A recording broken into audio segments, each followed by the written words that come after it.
All right.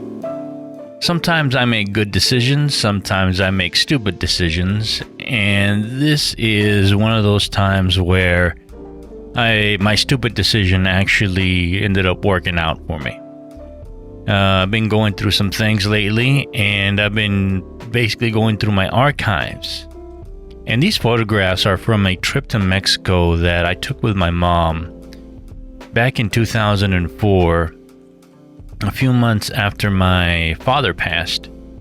And we needed to go to Mexico to clear up some things, and I think for my mother, and actually for me as well, just to kind of get away from a bunch of things and, lose ourselves for a little bit, I think. And along the way, talk to his family down in Tabasco.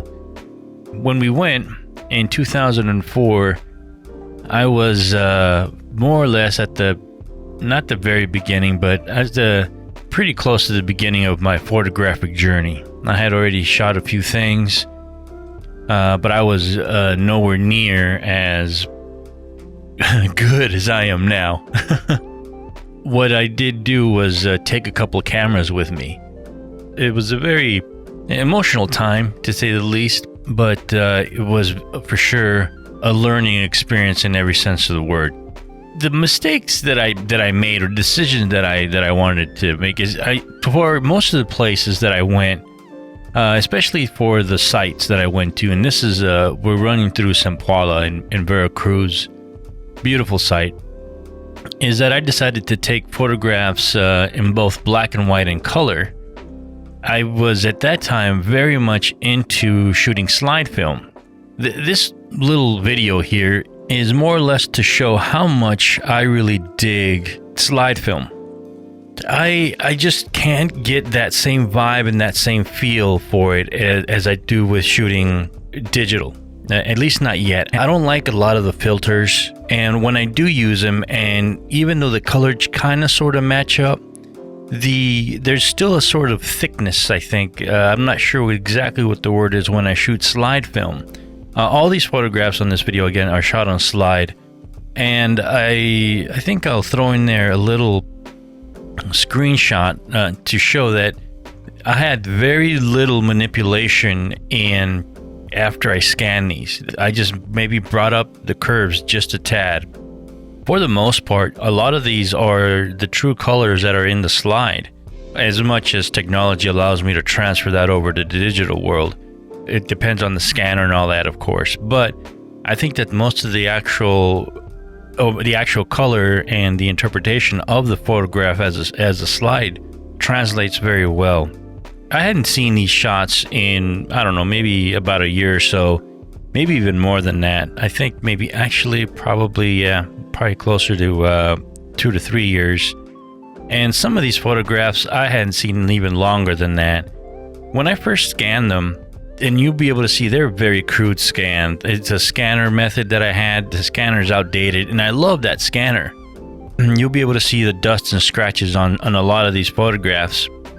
But the scanner and the computer that I use the scanner on just don't talk to each other anymore.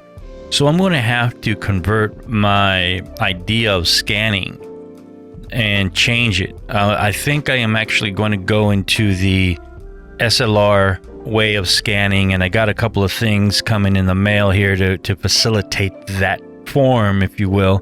But I don't have a macro lens just yet. I'm going to try and get away with shooting without a macro lens. I have a couple ideas that I think may work, but I think in the end I'm going to have to break down and get a macro lens for sharpness purposes. Macro lenses, and the more reviews I see on them, the more I'm convinced it's really the way to go on this. Eventually, I have an old, dated camera body. I have the Canon 5D Mark II, and it's a big, bulky DSLR. I'm growing more and more against DSLR cameras as far as the bulkiness of it. When you start seeing these new mirrorless cameras come out, and the weight and the size of them is just so impressive, that's really the way to go. And bulky cameras are only, I think really I would justify having a bulky camera if you start going into medium format digital photography. Digitally, that's going to be the way to go. If I ever can afford something like that, I would love to do that. But until then, I'm probably going to step down from a full frame camera into a mirrorless camera because those pictures are very, very impressive. Until then, though, to be honest, shooting film, I'm really happy about it. I can shoot 35 millimeter still very inexpensively compared to shooting or buying a new DSLR camera or mirrorless camera, especially if you buy bulk film. I hand roll all my film, and when you buy 100 feet of film at a time, it's really very inexpensive. You know, medium format has got some nice film as well that it's still not crazy expensive, but it's getting up there. It's going to be up there. But right now it's still within, my wallet's reach. The thing with slide film, though, and I'm looking at these slide pictures, and these are probably going to be, I shot rolls of slide.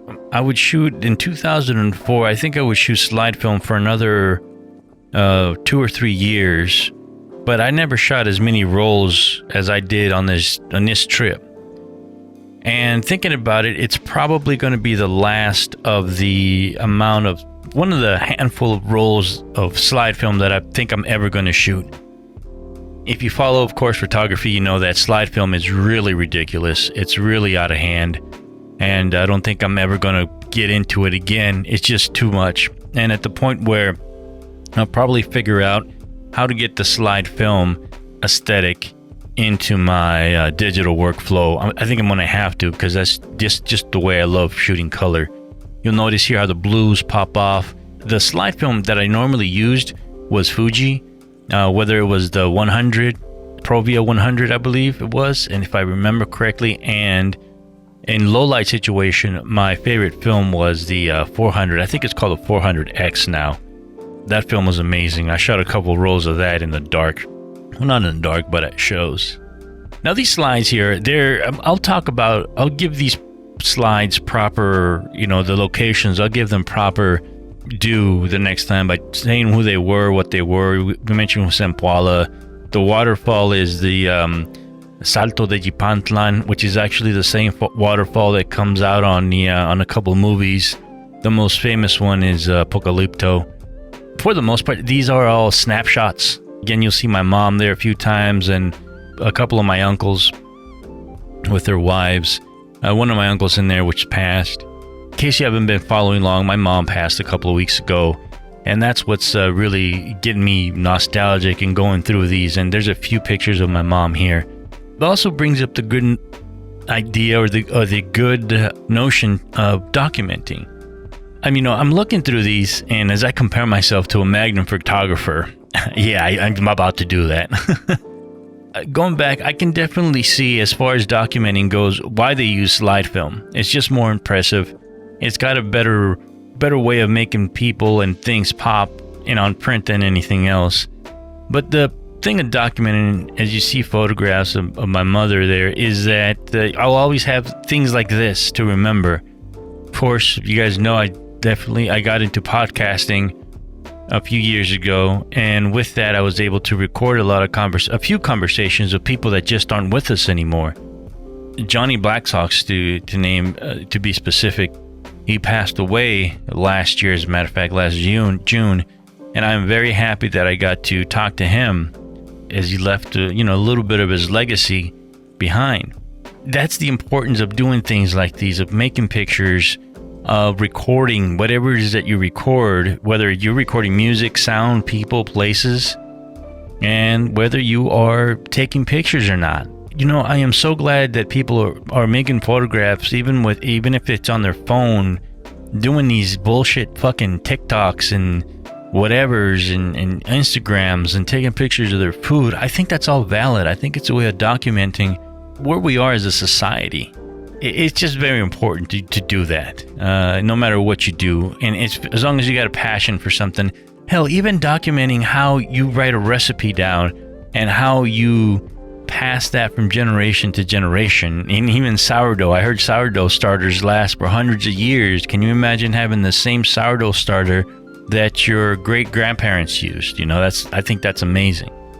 Of course, it's as we come in on the sunset, it's very important to just as a photographer, and I guess as anyone who wants to be creative, be important to get ready to accept and capture whatever moments that you have in front of you. As a photographer, it's very important. We're very different than any other sort of medium, to where I can't remember this sunset and go home and paint it. I have to be there, present, and get ready to capture the sunset with my camera.